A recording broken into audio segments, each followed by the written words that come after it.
what? Say what? For the fellowship.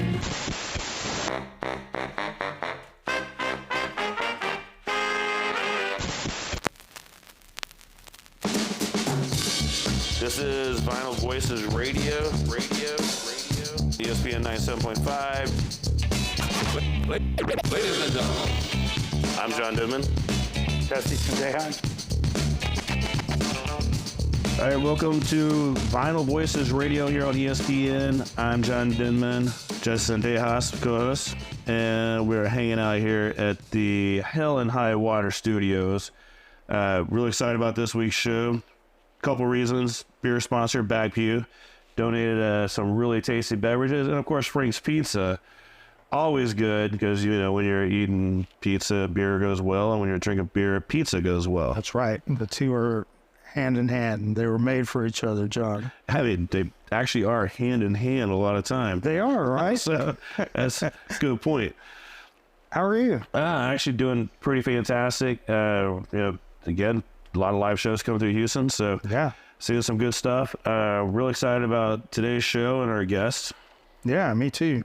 I'm really excited because I think part of what we're trying to do with the show is really show the diversity in Houston as far as the music scene. And, we've had some guests from different genres. And so today's guest is really kind of, I feel like a standout in their genre. And sort of, when we think about Houston music, we talk about hip hop a lot. We talk about country music for sure. One type of music we don't really talk a whole lot about is pop music, just that radio ready pop music. And so tonight we have on the show with us, our guest is ABRY, and she's making pop music, like radio ready pop music. So It is. Whenever the songs were sent, it was the first time that I listened to her music, and so I put it on the car and it's turned it up. I was with my wife, and I'm like, we're about to jam. When I say that, she's normally like, oh, God. But turn it up, and she's like, who is this? I'm like, this is the guest this week. She's like, all right, you want to hear the next one? Yeah, let's hear some more. And so we just kept listening.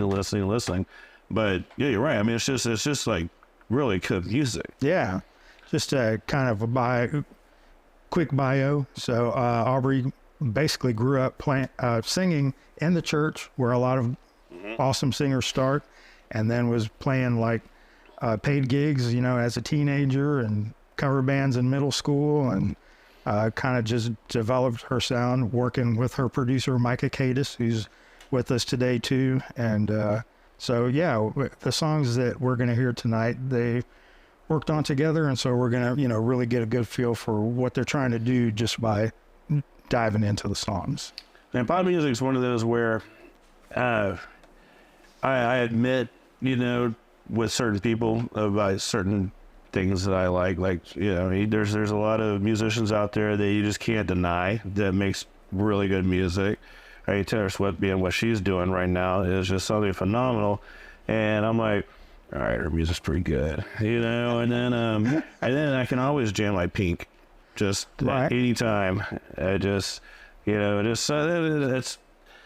not exactly the genre that I sit and listen to, but unless I'm by myself. So but it's good. It's really good. Yeah, I mean, it's not for any reason whatsoever. It's not like I have some reputation to uphold, or anything like that. But it's just. So when we were listening to your music, I was just like, I'm just vibing with it, man. It was just really, really good. Yeah. So are we going to jump into a song? And I say we jump right into the song. Yeah. And then we'll jump into a song, and then we'll start asking some questions about that song. hell yeah. all right. So what song are we going to listen to first? Outlet. Out. All right, Outlet, y'all.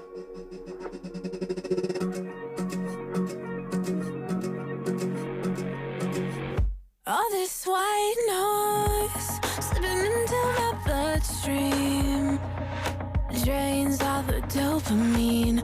Wish I could go back to living in daydreams and never see another screen.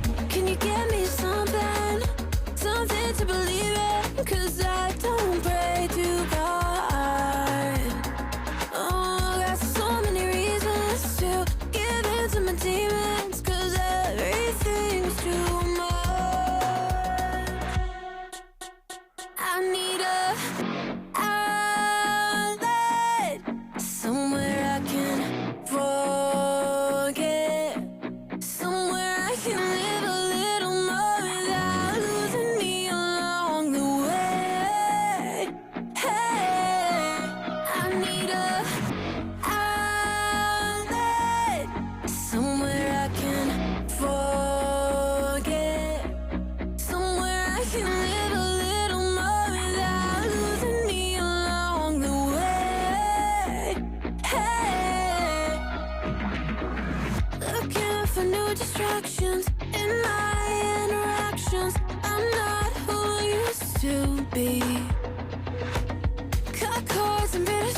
All right, we're back. Yes. So that was Outlet by Aubrey, our guest this week. And so, yeah, tell us about Outlet. How did that song come about? So Outlet kind of came about last summer.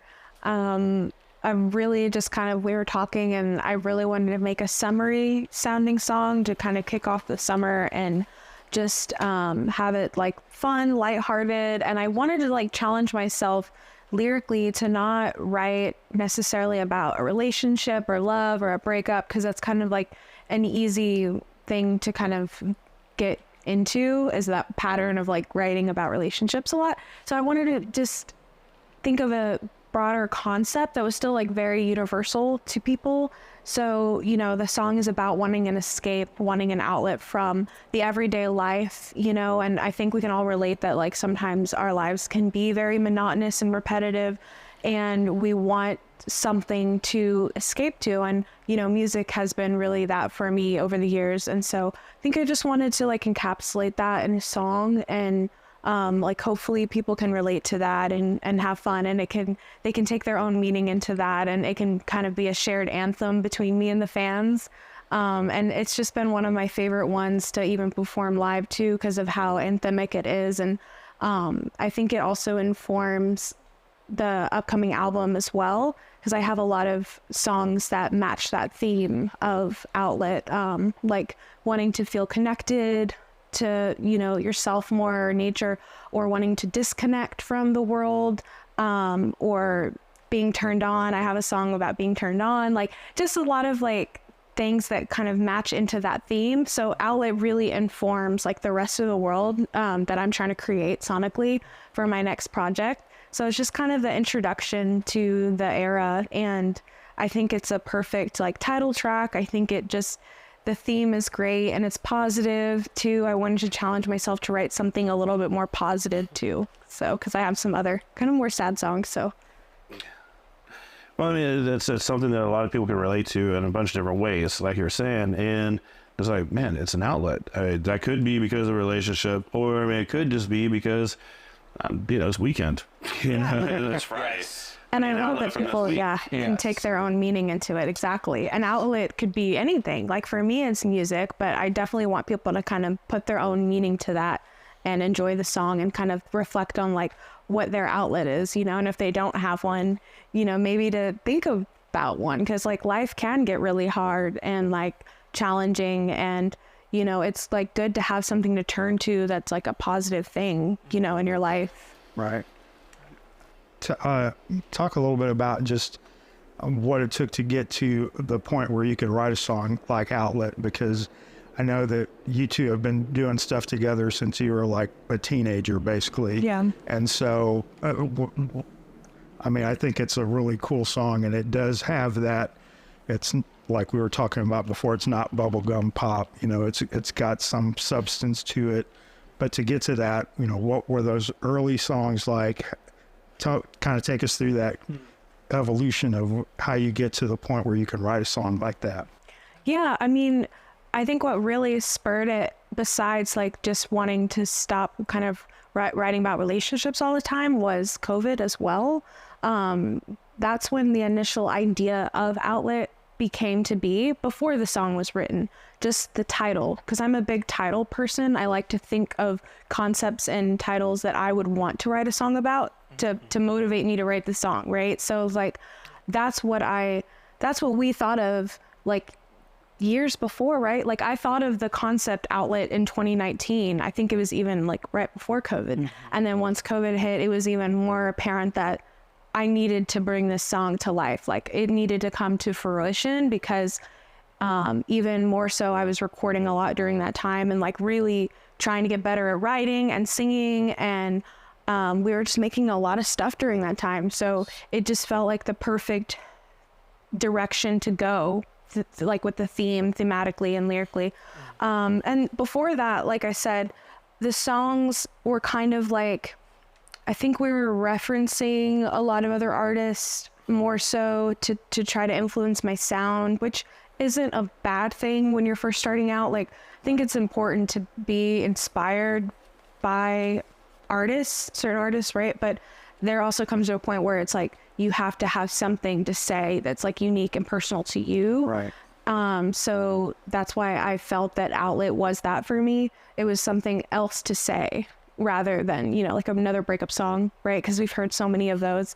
And so, yeah, from the beginning to now, I just think Outlet was kind of the beginning of me trying to think about more unique things to sing about and write about. And yeah, I mean, the journey from the beginning, I think the songs were good, but maybe just not as unique, if that makes sense. But we've always tried from the beginning to make like great pop music. But yeah, I wanted to, as my career progresses, I definitely wanted to just sound like less and less generic on my end, you know, and then he can also take that in his direction, and you can kind of speak on the production side if you want, how over the years, like how just maybe your approach to production with me has changed, and also like we do songwrite together. So like we bounce off of each other as far as like melodies and stuff. Usually the main though song topic and theme like that, I come up with that. But as far as how it's going to sound and what all that entails, like that's more on both of us to make sure that it's correct. So. Right. I mean, it is crazy, you know, like for me, it's just, I grew up, of course, at the church as well. So a lot of ambient music, a lot of that kind of stuff where it wasn't even like organ stuff. It was more like swelling guitar stuff, almost like U2, that whole thing. I think we're all like kind of over it today with church music. But anyway, so it kind of started off like that. And then from there, I went into more like screamo stuff. I was very much so into the emo phase of all that kind of stuff. When I had hair, it was great. Everybody goes to that phase. Yeah. Once. I mean, I grew it out, you know, I'm still in that phase, clearly. still there. Some say, but you know. Yeah. So, went through that super hard, and then made a band on that whole thing, and then came out of that into what, like dubstep, right? So EDM was big. About 2012, like David Guetta's whole thing with Titanium, I was like, oh, this is actually really good. Oh my god! Like I hated like all the, you know, retro, like, you know, EDM hits for the most part. But when they started to kind of feel more like real songs, that really piqued my interest in synthesizers and that whole kind of thing. So I was growing up, I always wanted harder hitting stuff, and that formed into kind of doing EDM for a little bit, and then kind of coming back around into pop, because then pop pop kind of, it went from Britney Spears into what we have today, which is like, what do you want it to be? Really, it's just a hybrid of anything. It could be a Billie Eilish song, or it could be Oliver Tree song, or it could be a Melanie Martinez song, or it could be Taylor Swift, you know, it could be kind of a country thing or rock or whatever, rap thing. And that to me was very just creatively freeing. And so today where we're at, I mean, we started with Spend That Money for Her, and we're like, okay, what can you write at your age right now that's like appropriate and also maybe would relate to you in some way? I wasn't even 18 yet. Yeah. So I definitely didn't have relationship experience. I couldn't sing about love because I didn't have relationship experience. Sure, and it was just like, what's going to make sense? Because like you want to do music, and I got that. So over the years, it was just that we started from that point, and that song wasn't bad, but I think we've definitely gotten more, I think, serious topics, and now we're really trying to strike a chord with, okay, like, what do you want to actually sing as time goes on? Like, what would you feel comfortable with? Hey, like, you know, you're 40 and you're singing this track. Do you feel like what the hell is this song? I hate this, you know? Right. Or do you feel like do you feel that you can embody it just as a human? Like, it's not about just ages. It's just, this is the human experience. So that's where the sound and stuff is kind of try to follow with. I'm trying to, you know, incorporate some guitars here and there along with synths to kind of give, like, I love guitar, but sometimes it can feel a little bit weak. It needs kind of, you know, it needs a bass, but even bass can feel a little bit predictable. So a synth bass can really help enhance that even more. So I really try to do a lot of stuff with that. And I don't know, I also have ADD, so I get bored quick. So I'm trying to make songs that also make me like go, okay, I think I want to play that maybe one more time. Just sit around and just make beats, make all kind of things all the time. Just make a little loop. Oh, this is the one. Yeah, exactly. Yeah. So, yeah. All right, well, let's take a quick break, and we get back. We'll talk more with Aubrey and Micah. This is Vinyl Voices Radio here on ESPN. We'll be right back. Ooh, know you've been waiting for a girl that could have come through. Yeah, yeah, yeah, yeah. You checking me out all night, boy, what you about to do? Yeah, yeah, yeah, yeah. Yeah, you're dangerous, you're dangerous. And I like it, I like it. I feel the rush, I feel the rush. Can't fight it, won't hide it.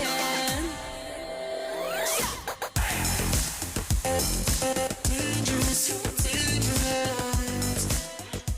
For over 30 years, the attorneys at Adley Law Firm have helped navigate their clients through car and truck accidents, premise liability claims, and other types of personal injury cases. They are board certified and have an aggressive reputation with insurance companies, and their caring approach to clients has made them one of Houston's best Google-reviewed personal injury firms. Live chat now with an Adley Law Firm representative at adleylawfirm.com or call 713-999-8669 for a free consultation. No fees unless they win your case. 713-999-8669. Key T Wellness, our friends down in Dickinson, is where you need to go if you're feeling sluggish, non-energetic, and non-motivated, not just when you're hungover. Get to know your numbers. As we get a little older, our hormone levels change, men and women. Key T Wellness can help. Weight loss, hormone optimization, low testosterone, B12, Botox, and more. KeyTWellness.com. Why not feel your best again? KeyTWellness.com. Welcome to Vinyl Voices, live from the Adley Law Firm studios here at ESPN 97.5, with your hosts, John Denman and Jesse Sendejas. Grab a drink and get ready to dive into some badass music. Take it away, boys. All right, we're back. This is Vinyl Voices Radio here on ESPN 97.5 and all across the internet on various podcast sites. I'm John Denman, Justin Dejas. Behind the cameras back here, we have DJ Muskrat and Jason Esparza, who's munching on some delicious Frank's pizza back there. They're not mic'd up, or you would hear a lot of smacking right now. Yeah, I wish I was smacking on some Frank's pizza. As well as let's just finish this segment, and then we'll get to the pizza. All right. That might be the end of the show. Just kidding. Yeah. No, you're already here for it. But you're not leaving that soon. Yeah.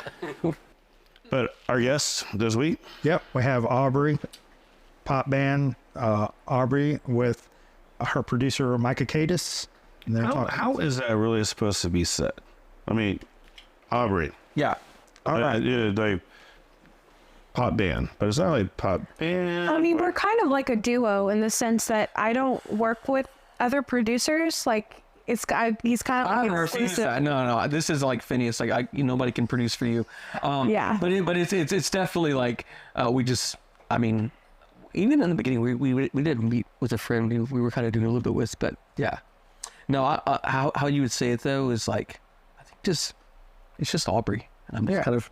I'm there's a chord system. But it is a similar comparison, I would say, to like Billy and Phineas because they kind of exclusively work with each other. You know, like he's grow with each other. Yeah, so it is kind of like a hand in hand thing. Yeah, we are I don't really. Oh my God, no. I don't foresee myself working with like a bunch of other producers. I'm picky. I thought you were asking about like because it's stylized ABRY in caps. Oh yeah. No. I was just how. Yeah. But ABRY is a great way to actually search your name to find you. Exactly. Yeah. I think we need to like clarify for people how to spell it. That's 'cause right. It could be spelled other ways, but yeah. Sure, there's a million ways. Yeah. Mm-hmm. All right. What's gonna be the second song? All right. Second song is Bring Me Back. Just had a video drop for this recently.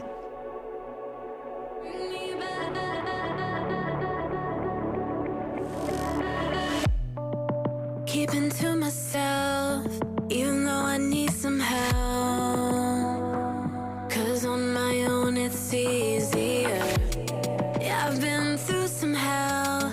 I know the pain too well.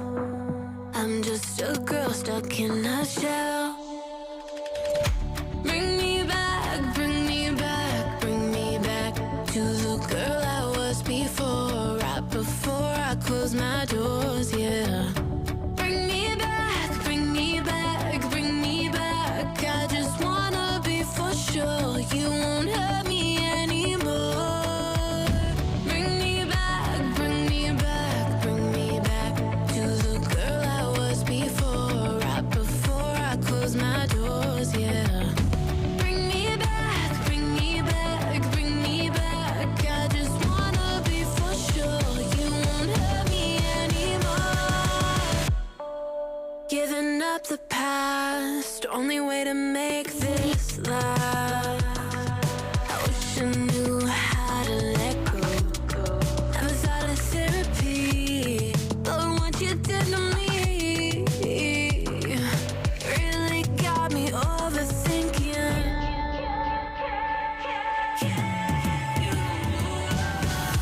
Bring me back, bring me back, bring me back to the girl I was before, right before I closed my doors, yeah. Bring me back, bring me back, bring me back. I just wanna be for sure you won't hurt me anymore. Bring me back, bring me back, bring me back to the girl I was before, right before I closed my doors, yeah. Bring me back, bring me back, bring me back. I just wanna be for sure you won't hurt me anymore.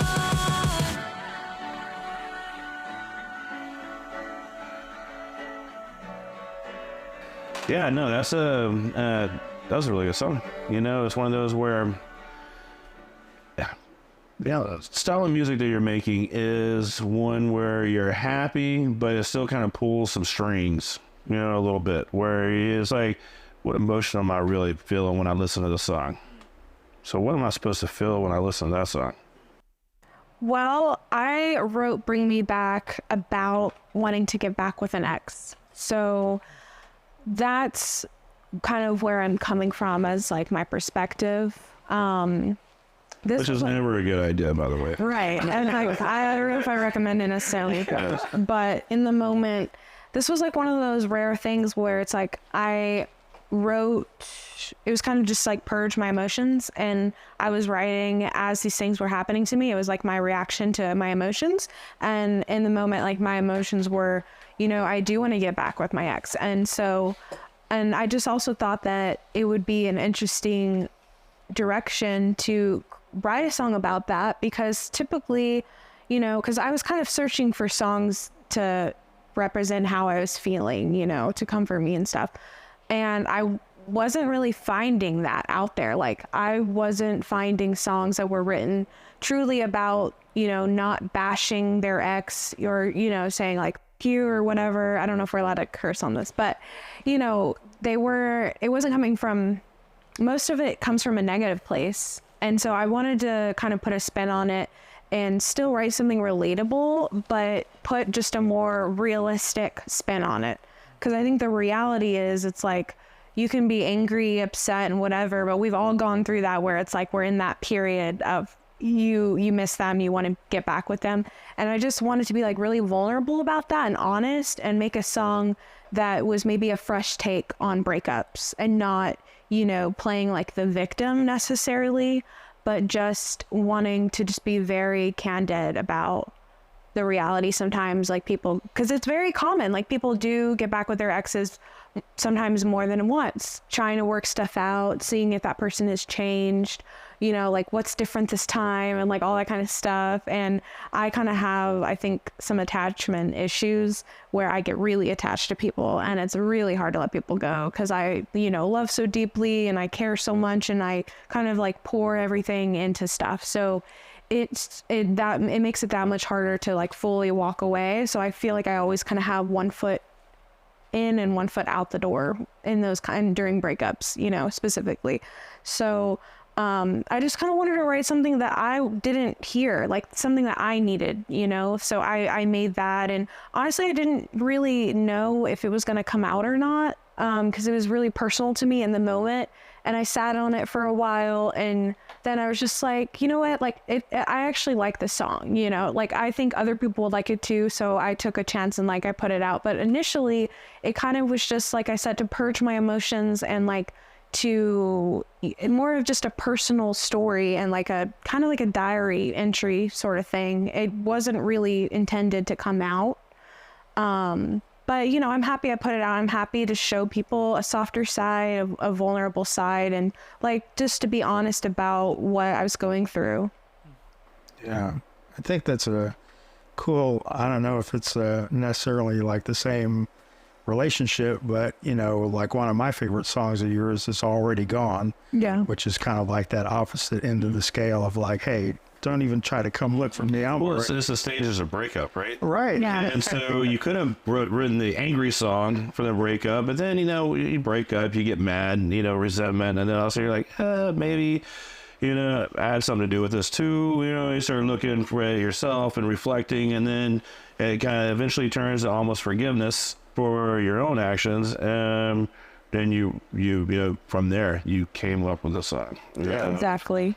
That's a good song. Yeah, and it was the quickest song I've ever written too. It was just kind of like a one take sort of thing, which is rare. I usually have to re-sing stuff a bunch of times and kind of like think about, should I rewrite this? And it's more like dissecting in the beginning and like really trying to nail what I'm trying to accomplish. But this one was very much so just like came out of me, and we didn't really have to re-record that much, and I probably wrote the whole song within 15 minutes. And there's actually an original of it that has like a bridge and a pre-chorus, and it's like a 4-minute song. It's really long. And since I had some time to sit on it, I just kind of wanted to scratch out some extra stuff and just kind of really focus on the chorus so listeners, you know, can really just like understand the point of the song. But I had like a much longer version too that I was thinking about putting out, but then I was like, everyone's doing short songs right now, so let me just cut some parts out.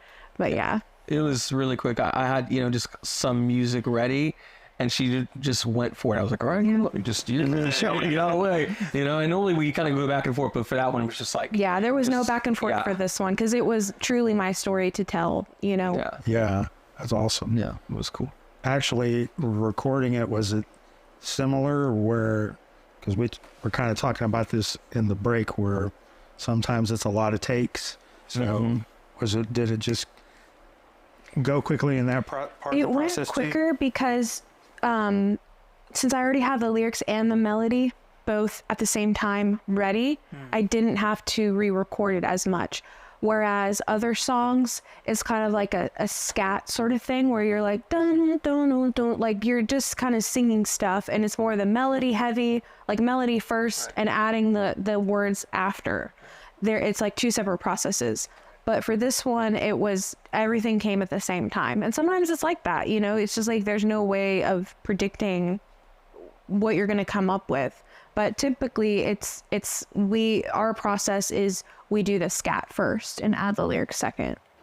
So with this particular one, you know, just like you said, just came together and you just look at each other, you're like, yeah. Or because you know, like you know, everybody, you know, like every song's a different experience. But for some songs, you just know, like, okay, that was said the way it was supposed to be said, and it didn't feel like you were, you know, on some weird tangent or something, like he was getting off track. It was all on track because it was so quick, you know.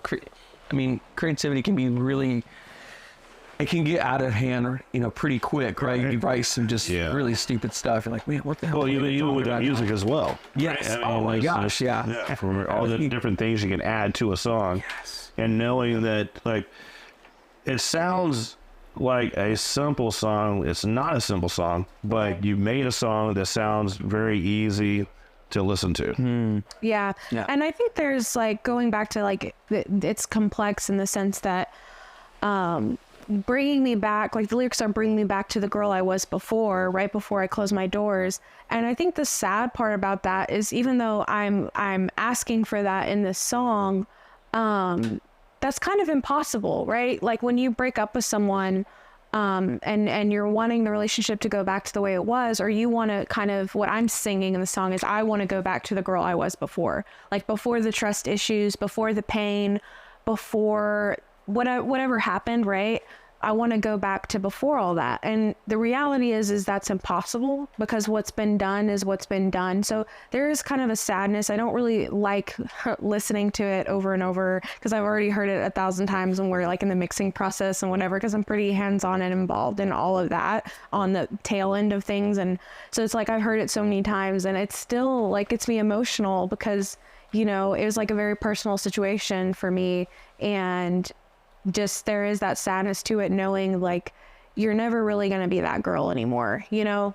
Right. You are going to be a little jaded moving forward, and that's good in the sense like you have tougher skin now, and you're able to detect things more, and you're able to just be a little bit less naive as you get older. And so it's not a bad thing, but I guess the realization of that as you grow up, that, you know, the older you get, like the less naive you are, and there's but kind of like a sadness to that a little bit, because it's like, yeah, I'm growing up and I'm not going to be that girl ever again. Like that was that era, and that's done, you know. I'm not that person anymore. Yeah, and probably need more therapy. That's the beauty of a song like that. No, the beauty of a song like that is that it is therapeutic. Yeah. You know, there's going to be somebody out there that's in your shoes, that's going through it right at that moment, and they're going to take from that song that feeling like, okay, I'm not alone in this. Like, I don't have to feel weird about this, because other people have felt this. We all know that, but exactly. To hear it, you know, so clearly in the music, you know, I think that is the therapy that we need. That's what music is good for. And it was definitely therapeutic for me to like write all of that. So I hope people feel that when they listen to it. Even if it's people that experienced it a long time ago, right? It just like takes them back, and then it's like an emotional growth that you had when you remember where you were at that point to where you are now. Yeah. Yeah. So, all right, that deep, man. Yeah. We're doing a break. You gotta take a break, and you know, I need to go outside and think about this for a minute. But no, you are listening to Vital Voices Radio. We're gonna be right back.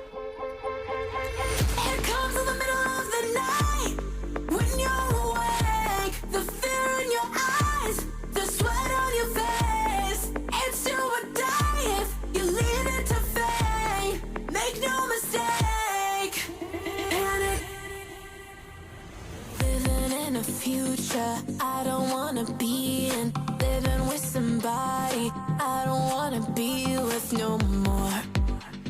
How'd I get so out of control? I feel so alone in my room with the lights off, staring at my phone, just wanna know how to make it stop. Boom. The creeps all in through the cracks of the master den, takes my breath out of my chest. QT Wellness, our friends down in Dickinson, is where you need to go if you're feeling sluggish, non-energetic, and non-motivated, not just when you're hungover. Get to know your numbers. As we get a little older, our hormone levels change, men and women. QT Wellness can help. Weight loss, hormone optimization, low testosterone, B12, Botox, and more. QTWellness.com. Why not feel your best again? QTWellness.com. For over 30 years, the attorneys at Adley Law Firm have helped navigate their clients through car and truck accidents, premise liability claims, and other types of personal injury cases. They are board certified and have an aggressive reputation with insurance companies, and their caring approach to clients has made them one of Houston's best Google-reviewed personal injury firms. Live chat now with an Adley Law Firm representative at adleylawfirm.com or call 713-999-8669 for a free consultation. No fees unless they win your case. 713-999-8669. Vinyl Voices is back with John and Jesse behind the mics. Let's get to the music. Took a sip of love, thought it tastes better. Put myself through. We are back. This is Vital Voices Radio here on ESPN 97.5. He's Justin Dejas. I'm John Denman. We're hanging out with some badass music, man. You've been listening so far to the whole show, then you already know. You probably already looked them up. So, ABRY. ABRY. ABRY. Yeah. And I think we need to put that in there every time we mention. And which, fortunately, our video guy is going to have that at the bottom of the show. But if you're listening to it on the radio, then it's like, oh, let's look up ABRY, but ABRY. Yes. Right. Yeah, so we've heard a couple of different things, and this one is pretty interesting because it's a cover song. Yes. It's a cover song that you guys did. For one, it's a pretty badass song from a really good band, and then you kind of, it's already a slow song anyways. Like it's a kind of a dragging song, you know, the way that it sounds. And then you guys slowed it down a little bit more, but made a little upbeat behind it. And I don't know, it's like a Rubik's Cube that you guys did with the song. 180, yeah. So which one, let's go through the song. Yeah. Okay. So we were approached actually by another producer, a mutual friend of ours, in Florida, and he sent us this song, this idea to pitch a song for a film. And so he wanted my vocals on it, and he sent, an initial track that was an EDM version. Micah obviously put his own spin on it, and made it sound more ABRY, right? I think we piggybacked off of his idea, and then we kind of did even more and our embellished thing, it went a little bit harder with more of this kind of, I mean, it's not really EDM. It's more of like an 80s kind of night drive thing, very much so. I want to label it as EDM, but we went even harder with it, I think, to make it sound like, how would that be reinterpreted to today? And it was just kind of left field how the song came about, because we were literally just like approached, and we were going to pitch this song for a film. And then what ended up happening is we sent it off, and they were like, well, actually, we want a male vocalist, and we want him to sound more like the lead singer. I think his name's Dan, right? Dave. Yeah, Depeche Mode. Yeah, they wanted to sound more Depeche Mode, and they wanted the same melody. So basically, all the opposite of what we decided to do, because we just made our own rules with it. He gave us some guidelines of what they were looking for, and we were like, let's surprise them. Let's just all the rules. Let's just do something else.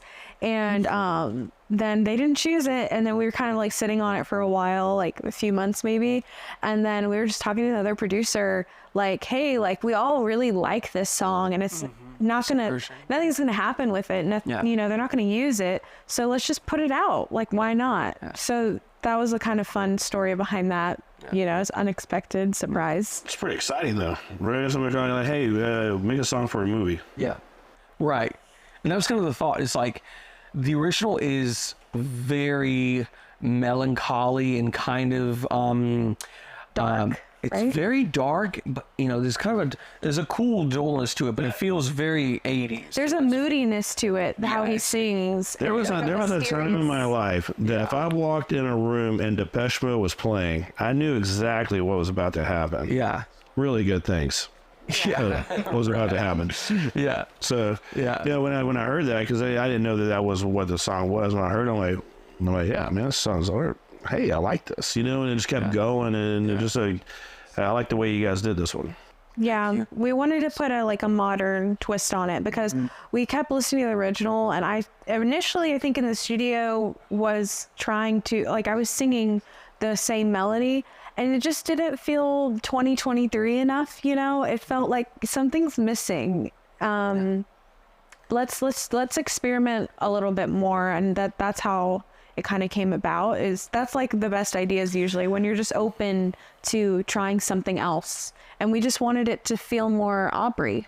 Yeah, and Depeche Mode is a whole thing, which is and I think they're still even touring right now. Yeah, recently in Houston. They are a complete. I wouldn't say they're just like the 80s. It's kind of like Devo. They're really their own thing. Yeah. In the 80s. Absolutely. They have 80s qualities. They still have their own very almost underground kind of sound about them that is very unique. So to do that justice is very difficult. It's possible, but we just decided let's do what we can do, what we know how to do, and kind of we'll use their song as kind of a surrogate for that, to kind of, we already like this style of music, but we also like other little more night drive music things from the 80s, so we just went more that direction. Yeah. And it's fun. Honestly, to me, it's just it makes me want to drive fast. I haven't gotten a ticket playing it yet in the car, but I feel like that day is going to come at some point. I think It's kind of like riding the SOV lane. Yeah. You do it until you get a ticket. You're like, it's my time. yeah. So that was the idea. All right, well, let's listen to it. Let me take you on a trip around the world and back, and you won't have to move, you just sit still. Now let your mind do the walking, and let my body do the talking. Let me show you the world in my eyes. I'll take you to the highest mountain, to the depths of the deepest sea. And we won't need a map, believe me. Now let my body do the moving, and let my hands do the soothing. Let me show you the world in my eyes.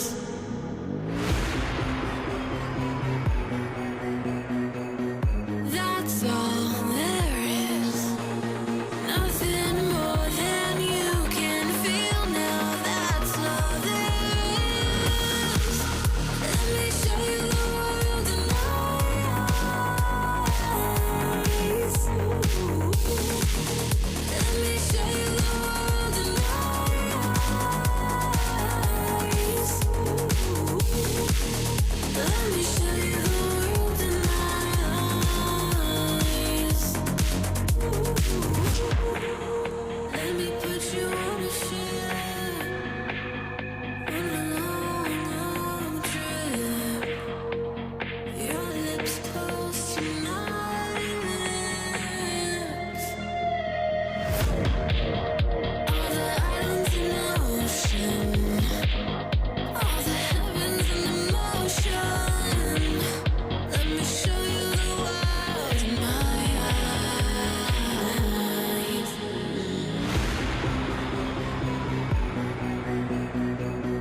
That's all there is. Nothing more than you can touch now. That's all there is. Now let your mind do the walking, and let my body do the talking. Let me show you the world in my eyes. Let me show you the world in my eyes. Let me show you the world in my eyes. Let me show you the world in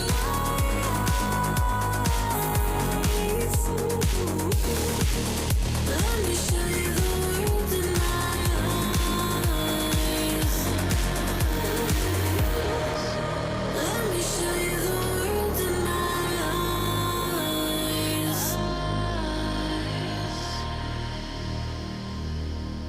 That was your version of the cover from Depeche Mode, Show Me the World in My Eyes.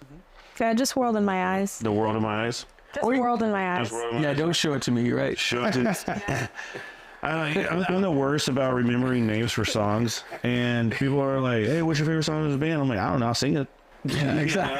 Yes, we're- Some people can like name albums and like all this stuff and say all these things. Which tracks? So pissed if you don't know, like they'll name just some random band. You're like, I've not heard of Bunny Farts, dude. I'm sorry. Yeah. You're like, dude, what the f is wrong with me? Yeah. How could you not? Yeah, Where are we exactly. staying? Right. I'm kind of one of those people, though. It's like, yeah, but your favorites. Yeah. Like the track listing police. Well, you know, if there's certain artists you just like love, and then you like are trying to be friends with someone and they've never heard of that person, it's like really hard. Like it's like I don't know if this is a good match. It's not. You know, I don't know if it's gonna work. It's just not going to work out. Right. I guess I've if got you're some- open to listening to them, I guess that's like a start. But then it's just you feel like you're kind of off to the wrong foot already because you're like, oh, I have to introduce you to this person that's so important to me. Well, you know? if you get through, I don't know, what's the number of bands you have to get through before they're like, oh yeah, I like them. You're like, okay, finally we have something. You know, it's not like 6. Yeah. If you get through like 6 or 7 bands, they're like, no, I don't know. You're like, I'm sorry. Yeah, like music is such a common We ground. haven't been on the same, living the same timeline. Yeah. Yeah. That's why we get along so well too, is because we like the same artists, you know? I think it'd be really difficult to work together if we didn't really like the same We music. could make it, but it might make some really weird shit that no one would like. Yeah. Just like an argument. That's the sound is confusion and just And it would every just take genre. forever to finish a song Right, too, and longer. because he would like be imposing his, you know, direction on it. And if you have a specific music taste that I don't like, it would be really hard to finish stuff. There was a band, right? So Under Oath and all their guys, they were always talking about how like the guys, some of them were really into jazz, like way into jazz. And Which sounded questionable, right? Right. When It's you're like, what way do you into mean like you're into jazz? You just like to play every note out there. You like the chromatic stuff, right? It's all in the song, I swear to God. And then just weird time signatures, but it worked out for them. But even Tool has crazy time signatures. So you have to wonder like what this conversation is like. Like I'm tired of this beat. I don't know. I feel like just because you two are talking about the process, you know, working together, and like we're working together, having these kind of like connections. You know, there's these parallels, and like John is a music person. John just walked out on the break singing the song that we just heard, which I didn't know. I'm a music person per se, but you know, like I didn't know that particular Depeche Mode song. Sure. I like your version better. Yeah. You know. Thank you. That's good. I appreciate it. It is good. Yeah, but I've heard the other one a whole lot. Yeah. You know, fresh. Yeah, sure. I think it's fun just you know, being in this setting, because you know, this is a creative process for us. You're talking about your creative process. You know, I don't know. I don't have a question. I just think it's a fun thing to talk about. No, it is really good. And, you know, with all relationships, especially if you're creating something, there's a compromise, right? There is a compromise. And when you have two people that are willing to actually work together, they're willing to do it and work together to create something, then you're definitely going to have a much better relationships, you know, with your kids, with your dog, with your friends, with your producer, or whatever, like whatever you're doing. When you have two people that are willing to actually work together, you're going to come up with something so much better. Yeah. And even just like kind of everyone's going to lean in a certain direction of preference of what they would like to hear in that song. So even, you know, I have a lot of friends who I've produced with, and everybody has their own kind of thing. Like they like this direction more so. But I think with Aubrey, like we both, we share a similar interest in respecting the organic instruments as well as the synthetic ones. And that kind of mixture, I think, is very helpful because it opens, for us at least, it means that there's not really too much that's like out of Bounds. reach or out of bounds, right? Like, Fantastic. All right, well, we got to call this part of the show done, and we're going to do the fourth segment, which will be aired at a later time. But I want to thank Backview Brewing for supplying the beer for tonight. Frank's Pizza, just been sitting here teasing us all show long, watching Jason and Gina Mushcrash back there eating pizza. But we're about to get into that. And you guys hang out for a little bit because we're going to do the fourth segment. And Jesse? John? Yep, it's been fun. Talk to everybody next week.